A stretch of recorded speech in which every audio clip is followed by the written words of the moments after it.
I will also say, thinking back to when I was a piece of shit with women, like more of a fuckboy, it's like what could be possible, what happened to me multiple times in relationships is you do all this stuff and then your fear of commitment kicks in. And so this guy could very well be making a mistake here, right? Yeah. That actually is possible. He might regret this. If it's any consolation, and I know it's not because she's just sad now and this isn't going to work. Either way, even if this guy comes back around, it's not going to work. You're always going to be afraid, like, is he just going to abandon me again? Like, you can't build a solid relationship on this kind of foundation. Longtime fan.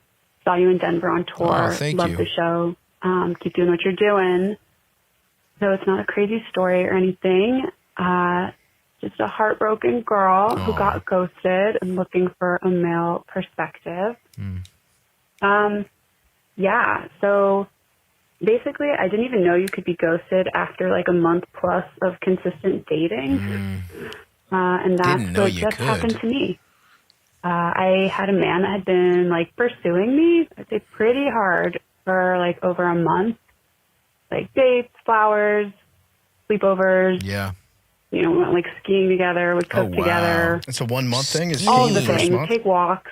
And he turned into a ghost. So yeah, basically like I've mourned it, I've cried.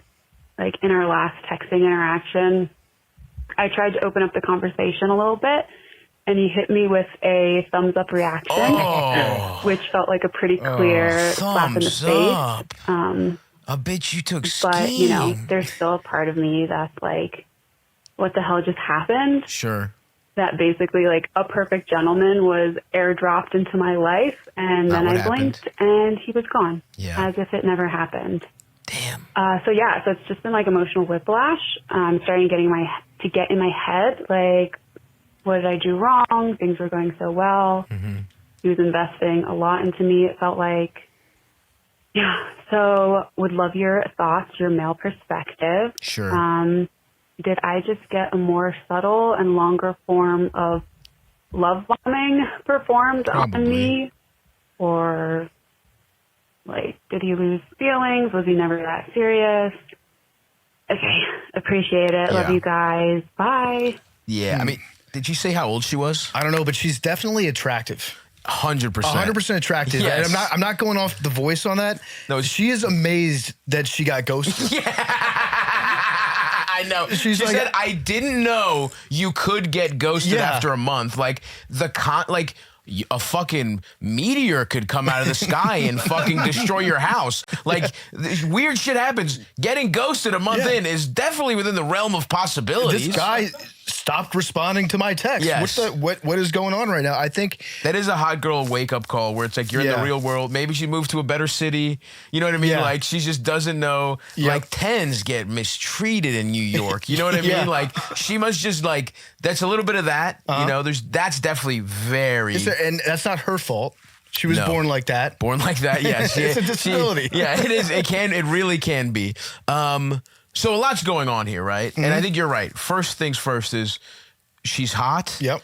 But this is also just a rude awakening in general, whether that's the point in her life that she's at, where it's like, you know, maybe you're younger and the guys you're around just kind of like fawn over you. Once you're an adult, like, people pop at you. You just meet people that like don't value you the way other people used to value you. And in terms of what happened, if we had to do a post-mortem, I wouldn't even say this is necessarily subtle love bombing. This feels like love bombing 101 to me.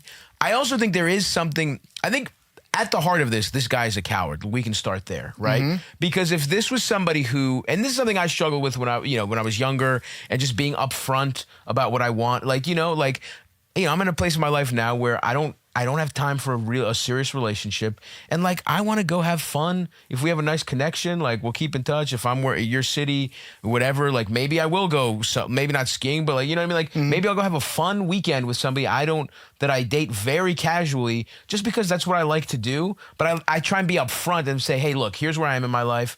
We can go do some cool, fun stuff. If you're not into that, I totally get it because it is weird, right? It's weird to just kind of pop into someone's life and be like, let me take you on a sick vacation, like. Right, the first couple months or whatever. It sounds like, he also might have gotten scared because he did all this stuff in the first month. He's like, I'm actually just exhausted.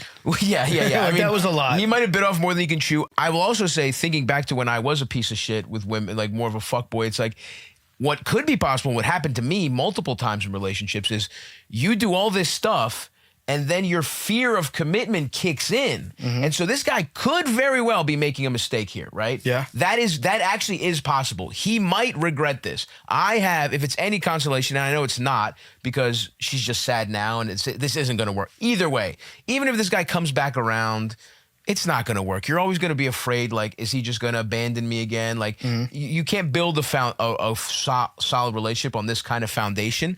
But that is also one of the possibilities, is that he did get swept up. He was having a good time, and it got too good. He's scared of a relationship. He did move too fast, and he kind of spooked. It's like, you know, when you think you're getting along with an alley cat, and you're like, and it's slowly coming at you, and then you like, try and lunge and grab it. I put the tuna down too fast. Yes, exactly. I got scared of the clank. Exactly. That could be what's happening here. It could. I'm thinking that there's a chance this guy maybe is in another relationship. Exactly. That was another possibility for sure. Perhaps his significant other was out of town for like a month and a half. Yes. And he was saying to himself, I'm going to sow my wild oats for a little bit. Right. Let's have a fling. This could definitely be cheater stuff because cheaters, it's like they have the time they have for you. They take you. They're like, oh, let's go out for the weekend. Let's go to a city nobody knows me for the weekend. You know what I mean? It's like the divorced dad coming in for his every other weekend. Yes, you're gonna go to the amusement park. You're going to Sizzler. Get you all the funnel cake. Yeah, exactly. Yeah. Yes, that's kind of what I say. Dating me is like, where it's like, look, I'm not around a lot. I'm like your deadbeat dad that comes around once a month and you have an awesome weekend, and then it's like you might never hear from me again. You speed away in your convertible.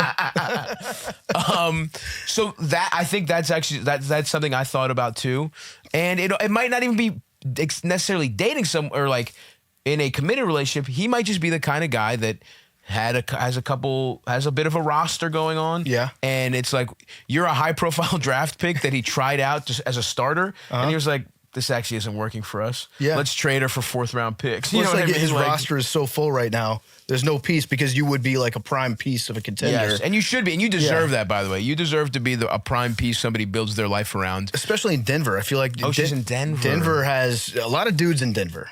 Yeah, there's some pretty hot girls in Denver. Are there? Yeah, they're around for sure. So that does make sense to me why it's Denver. You know what I mean? Yeah. Maybe she moved to Denver.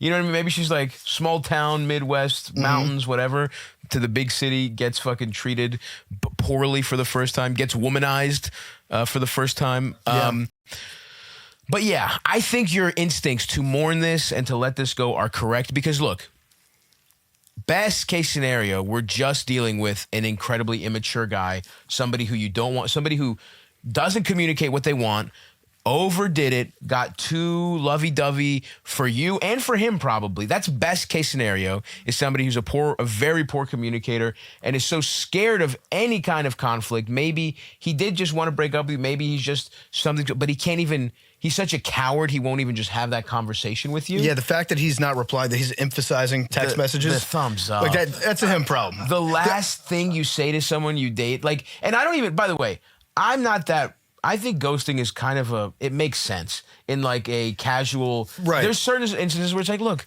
we went out a little bit here and there. It's not the best thing in the world, but people really overdo it. You're going to get is a half thought out apology breakup text that much better than getting ghosted? Well, the thumbs up is the worst. The thumbs up's crazy. I would rather get a thumbs down. I would. I'd rather be like, is there a chance? Maybe we can just like talk about this. At least I can know if I did something wrong so I can try to work on myself. Yeah. I would much rather get the thumbs down at that point than like thumbs up and no response. 100%. Like just end it. Yeah. Absolutely. The thumbs down's all. I actually would have respected a thumbs down.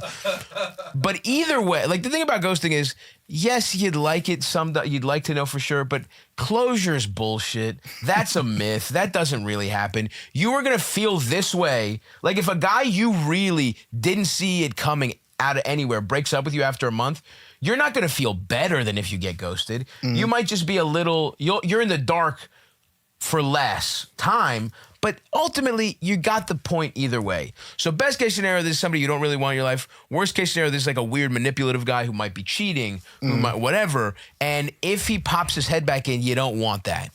You know what I mean? And I will say, the only advice I would give you, because again, I'm talking about dealing with versions of me where I would do this, right? And then I would get spooked, and then I would go away, and then I would like weasel my way, and then I'd be like, fuck, I miss her.